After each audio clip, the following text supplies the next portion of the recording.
I'm out of here!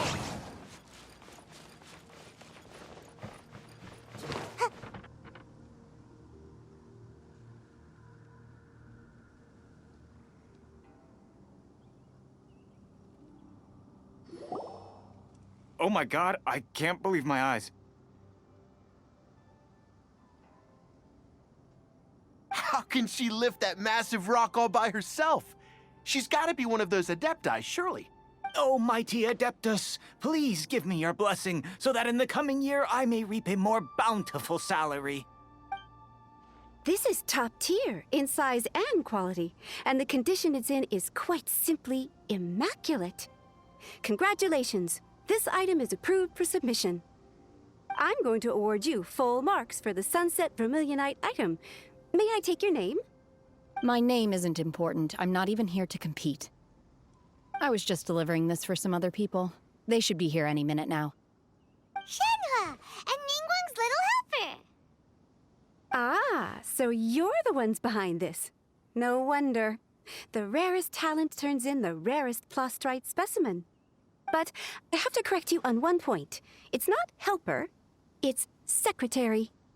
Okay then, Miss Secretary, what do you think of the rock we found? Pretty amazing, right?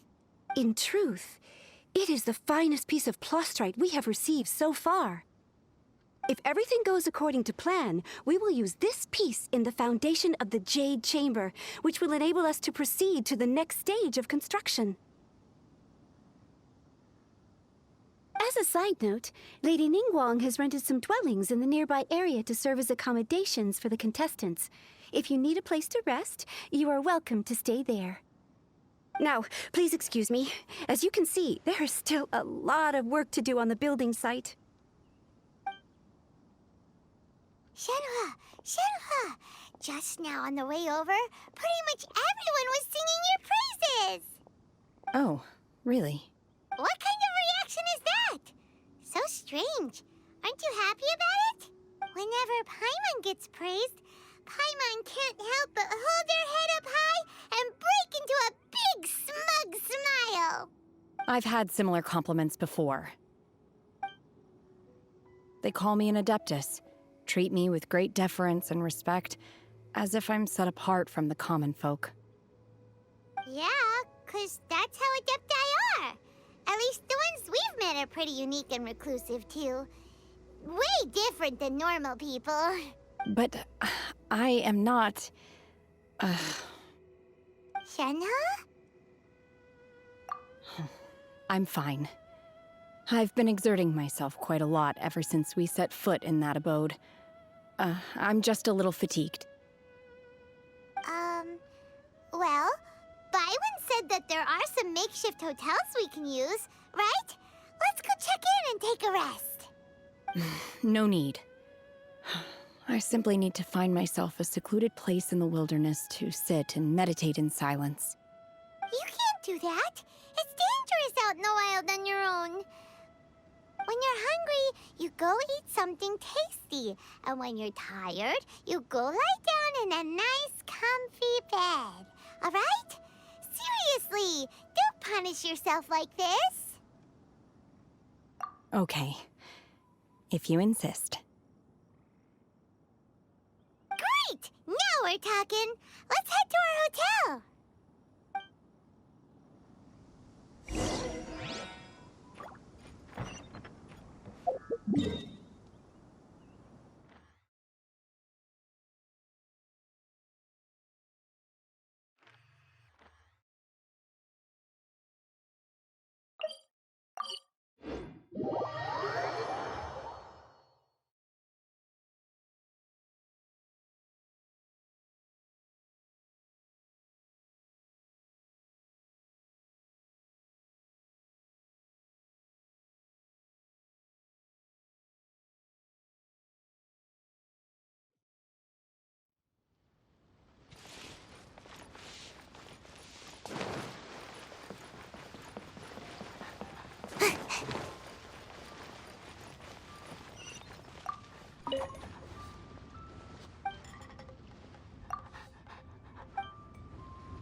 satisfaction guaranteed.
Phew.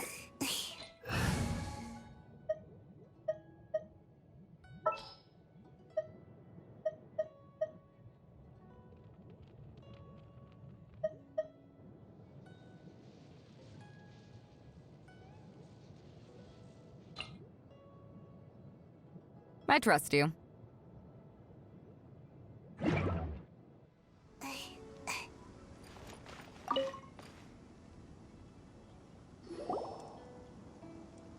Hi there!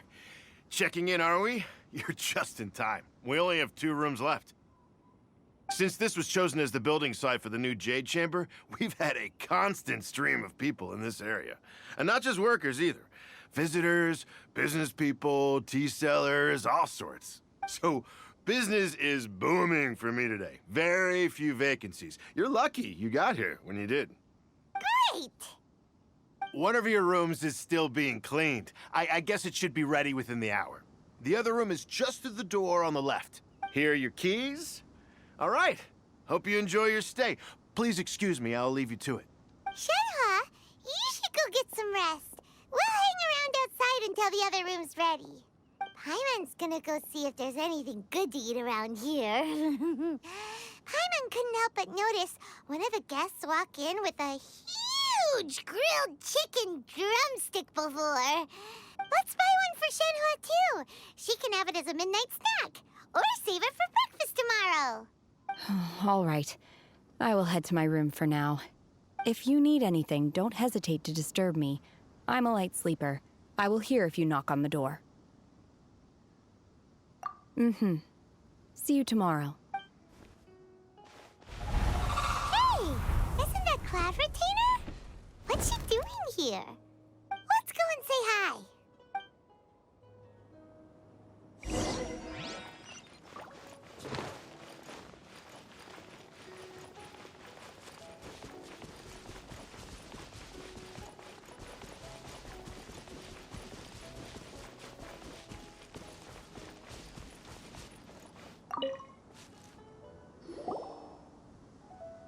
One trusts you have met Shenhe. So, are you getting along quite well? So far, so good. Yeah.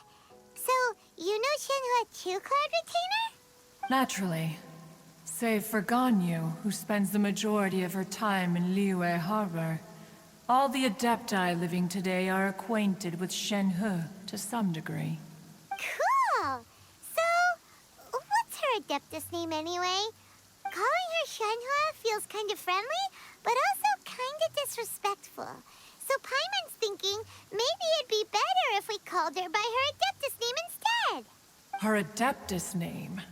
Why, pray tell, would Shenhe have an Adeptus name? Don't all Adepti have a special title they go by? On this latter point, you are correct. However, Shenhe is human.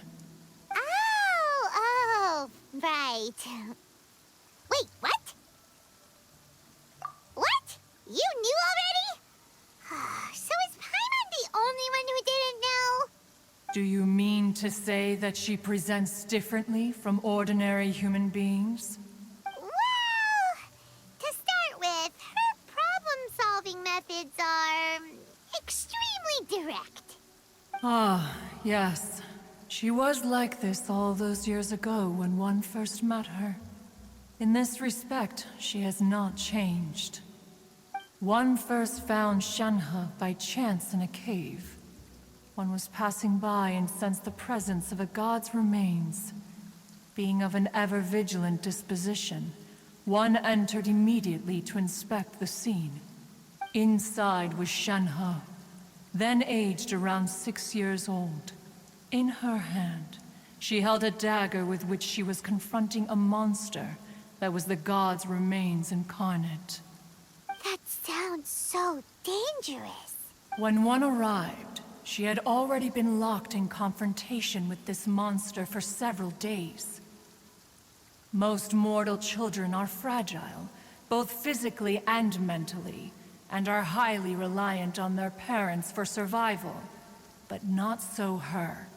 That she was able to endure such terrible danger was due not only to her strong willpower, but also to the bloodlust and homicidal instinct with which she was born.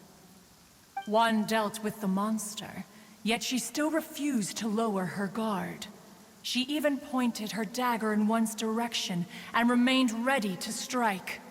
Only after she was satisfied that one had no intention to cause her harm did she finally relent. She then passed out without uttering a single word. In other words, if you hadn't passed by that day, Shenhe might have... Not necessarily. Upon one's arrival, one could sense that the god's wrath was gradually receding. Even had the stalemate continued, one suspects that Shenhe may have still emerged the victor of the confrontation. That's still so dangerous, though. Why was a tiny little kid battling against the wrath of a god in the first place? Alas, the mortal world is rife with suffering of every kind. And she had experienced her fair share of this, even at a tender age. Seeing that she was homeless, one decided to adopt her.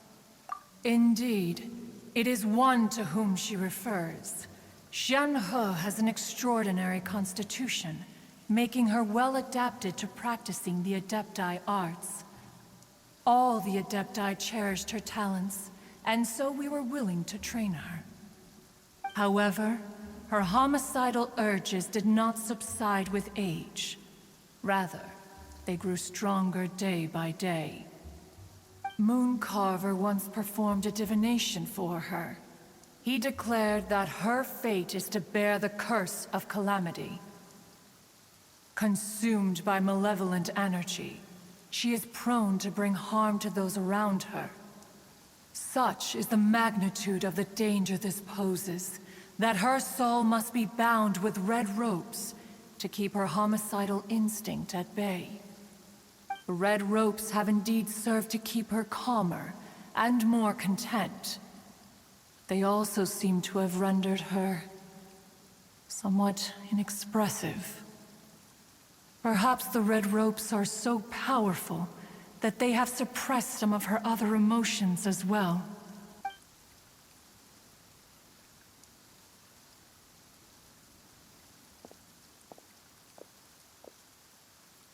It is only by fate that people's paths may cross. Now that Shenhe's path has crossed with yours, please be sure to treasure the gift that fate has given you, and take good care of her. Oh, now Paimon gets it. You came out here to check up on Shenhe because you were worried about her, didn't you? Huh.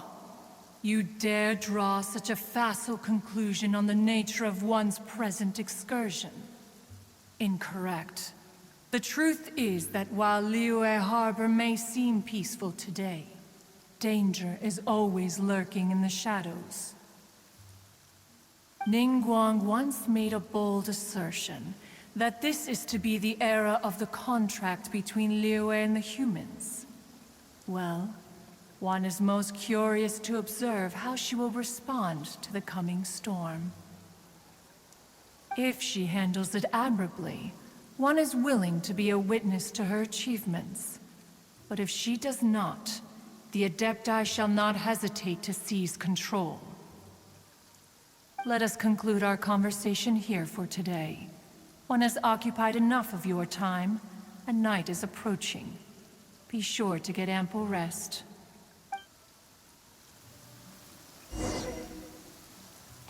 So, Shenhua isn't an Adeptus after all. She just grew up around the Adepti. Oh, no wonder she doesn't like being treated as an Adeptus. Having everyone falling over themselves to show their respect all the time must be kind of hard to deal with.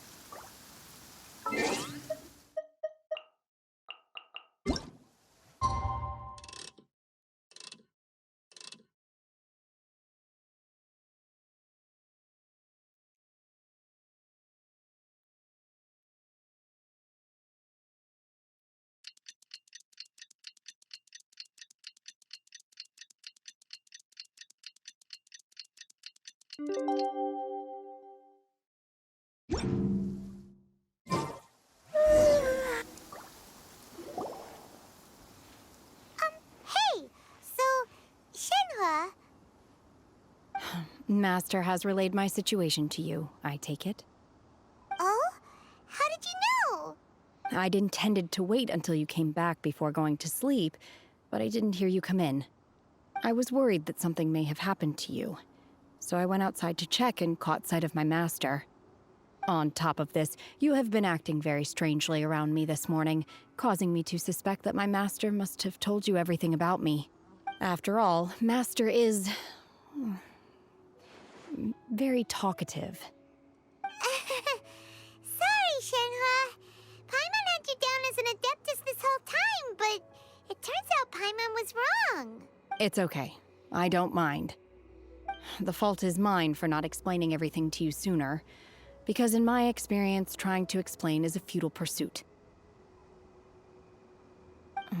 Still, though you mistook me for an Adeptus, you never treated me as distant and unapproachable. Instead, you treated me as you would a friend. For this, I am very grateful indeed. To be fair, we've met our fair share of real Adepti, too. Anyway, now it's settled. From now on, you're our friend. Whether you're an Adeptus or a human isn't the important thing. First and foremost, we're just plain old friends. Got it. Although I don't know quite what it entails in terms of what I have to do, I must say I like the title Friend very much indeed. Great! Well, now that we're all rested up, we should start searching for the other 2 items on the list. But before we do that, let's go to the building site and ask Ningguang's little helper how the progress is going. After all, Sunset Vermilionite is so rare. Paimon doubts many competitors will really be able to find any.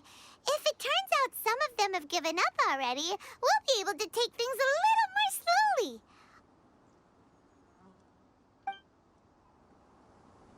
Oh, and another thing. We bought some grilled chicken drumsticks on the way back last night. There was a place just outside. Here's one for you, Shenhua. Try it. They're so good. I concur. It has a rich flavor, far more agreeable than those I've cooked for myself in the wilderness in the past.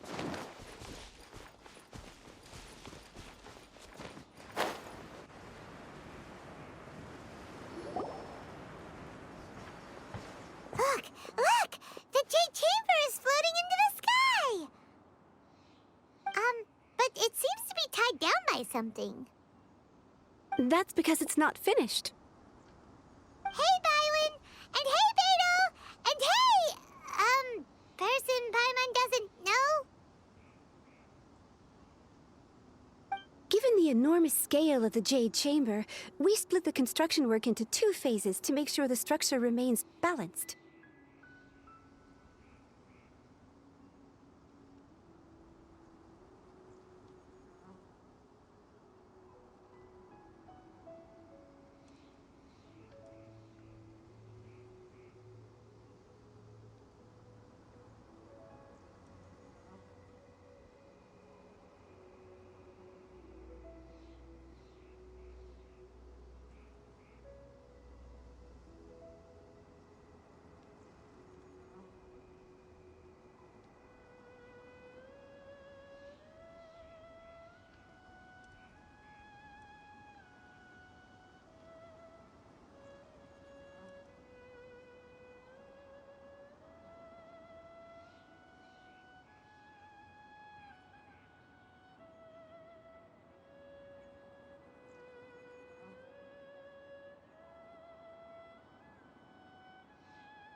Before we find some suitable plastrite, we build the Jade Chamber's keel at ground level.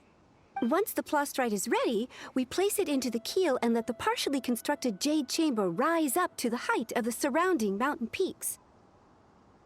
The remainder of the construction work is then carried out at that altitude. Once everything is ready, we release the iron tethers and allow the Jade Chamber to rise to its target altitude. Miss Bywin, we've brought some new materials to submit. One moment, I'll be right there. The construction work has only been able to progress this rapidly thanks to the plastrite provided by you. Lady Ningguang is most grateful and looks forward to seeing more of your work. Wow, can't believe you sourced the plastrite so quickly. It's the key piece of the puzzle. Looks like you beat us to the punch. Beto, you're joining the Jade Chamber contest too? Sure am. I happened to get my hands on a chunk of sunset vermilionite on a voyage a while back, so I figured I'd bring it over. Huh. So even though it's rare, we're not the only ones who managed to get a hold of it. Oh, I've got some introductions to do.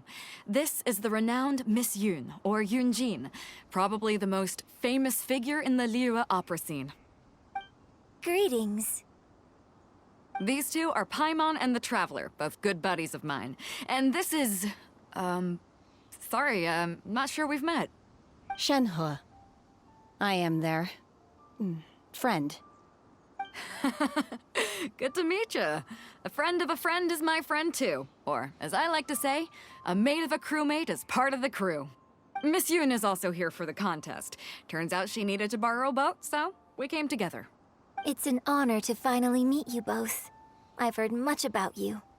Miss Shenhe, though we are only meeting for the first time, I have a feeling that we will get along very well indeed. To be honest with you all, I am in great need of this opportunity to ask Lady Ningguang a question. That's why I joined the contest. Thanks to my father's connections, I was able to acquire a specimen of the plastrite required. Fortunately, it was approved for submission, despite being a little on the diminutive side. Wow. So it looks like the three of us are competitors now. Excuse me for prying, Miss Shenhe, but are you competing as well? No, I don't have any questions for Ningguang. I just wanted to help her win. In that case, I have a proposal to make. Lady Ningguang said that the first 3 contestants to procure all 3 materials will be awarded the chance to ask a question. Well, there are 3 teams here. We can split the prize between us. Instead of competing against each other, we could work together to secure the top 3 places between us. What do you think? Sounds great, but how does it change things exactly? I think I see where you're going with this, Miss Yun.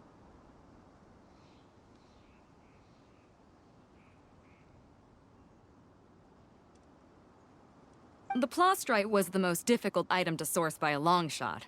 Luckily, all 3 of us managed to get our hands on it. The 2 remaining items aren't quite so rare, so as long as one of us finds a way to source it, the other 2 can hop on the bandwagon. How'd I do? Is that what you had in mind? Precisely. Huh. Interesting approach. Okay then. All right, I'll go first. I have some leads on these wonder cores. From what I've heard, the core itself is really not that difficult to make. The hard part is getting hold of the ore used as raw materials. I'm gonna head back to the ship and ask Suling if he's heard of them. You guys... We will head into town and seek advice from Master Zhang of Hanfeng's Ironmongers. Thoughts? Wonderful. We'll split into teams then, and whoever makes progress first brings all of us a step closer to victory. I'm gonna take off. See you later.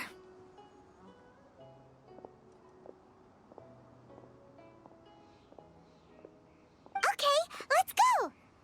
By the way, what question are you gonna ask Ningguang Yunjin? I'm looking for a venue to host the performance of our new opera. Lady Ningguang has excellent judgment, so I would like to hear her opinion. Ooh, what's the opera called?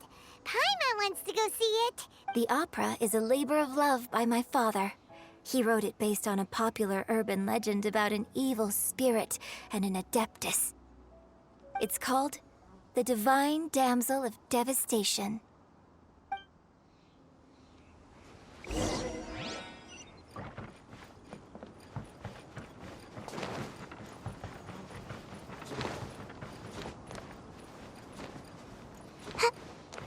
Make my escape.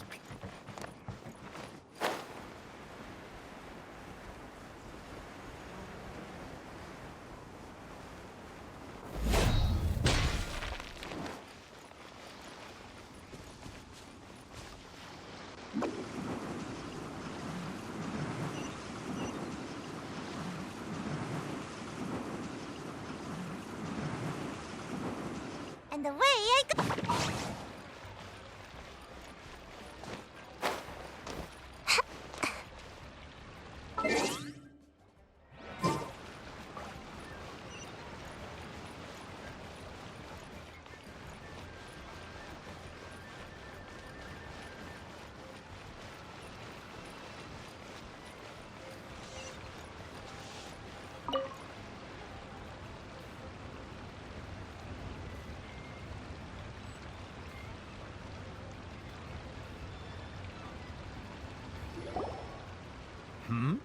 Ah, hello.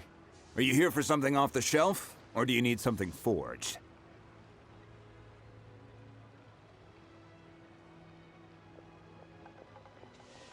Excuse me, Master Zhang. We were wondering if you'd heard of something called a Wonder Core. Of course I have. Sorry, who's asking? My name is Yunjin. Perhaps you don't know me, but I believe that you forged some weaponry for my father in the past, for stage use. Yunjin? Stage use? Oh, so you must be Miss Yoon. Sorry, my brain's finally caught up. It's not used to doing much beyond bashing a hammer all day. Everyone's heard of you, Miss Yoon. Even folks who don't make it to the opera all that often. Like myself.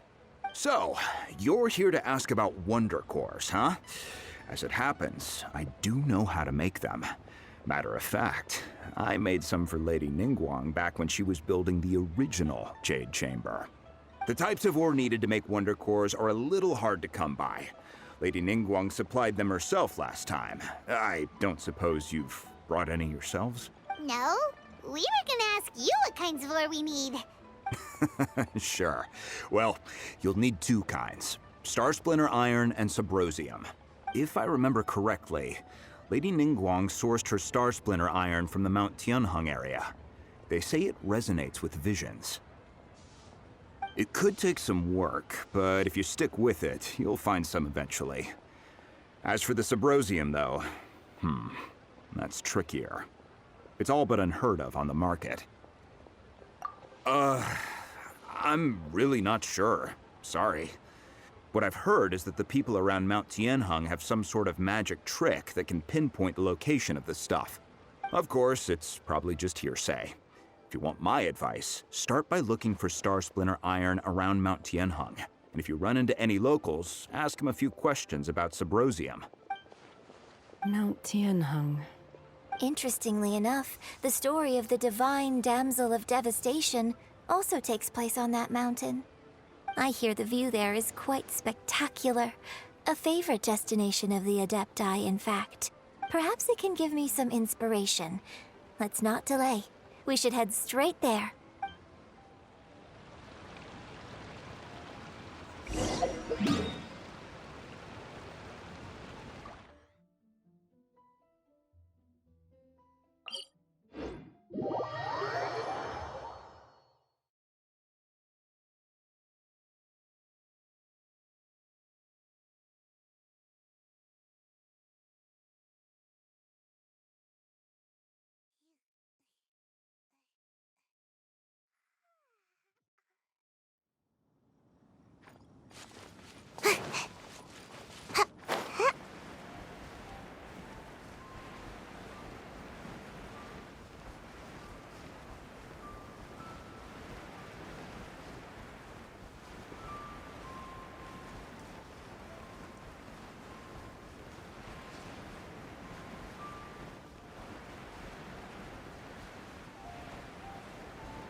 I came to Mount Tianeng once with my father as a child.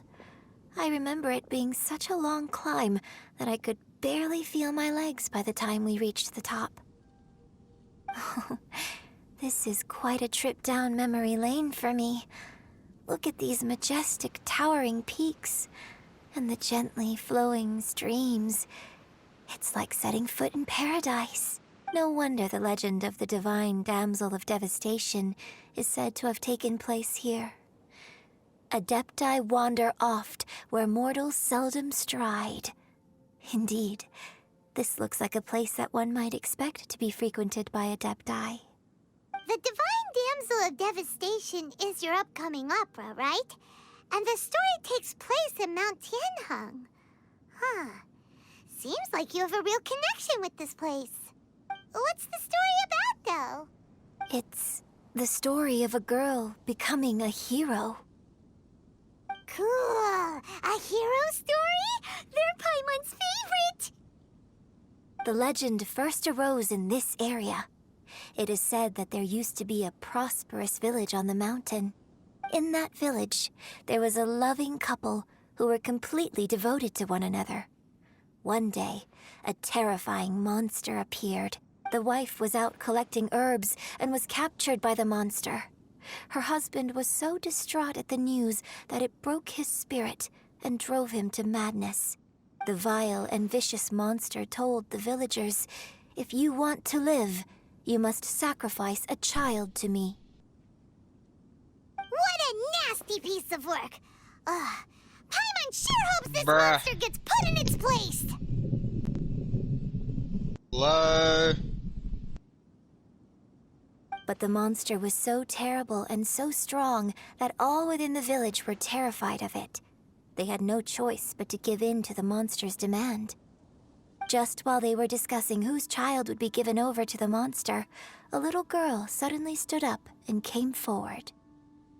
No! Don't do it, little girl! Unbeknownst to anybody else, she was concealing an exorcist's blade. She approached the monster's lair, feigning fear and trepidation. When she finally arrived, she courageously drew her sword and entered into a fierce struggle with the monster, from which she eventually emerged as the victor. Her extraordinary abilities drew the attention of the Adepti, and they took her as one of their own. Her story became the stuff of legends. But alas, the paths of mortals and Adepti seldom cross, and she would never again re-enter the mortal world. And so, destined to grace the mortal realm for but a brief moment, she vanished like a wisp of smoke into thin air. That's how the opera ends. I really like this story. But I personally think that perhaps the little girl was not as brave as the opera makes her out to be. I'm not sure she deserves all the praise she is given. I've never considered that before. Opera is always an interpretation of the events it purports to portray. A certain degree of deviation from the truth is always inevitable. When my father wrote the script for this play, I suppose his intention was to inspire his audience with the character of the Divine Damsel. I think it's a great story. The ideal story. Well, it sure inspired Paimon! Let's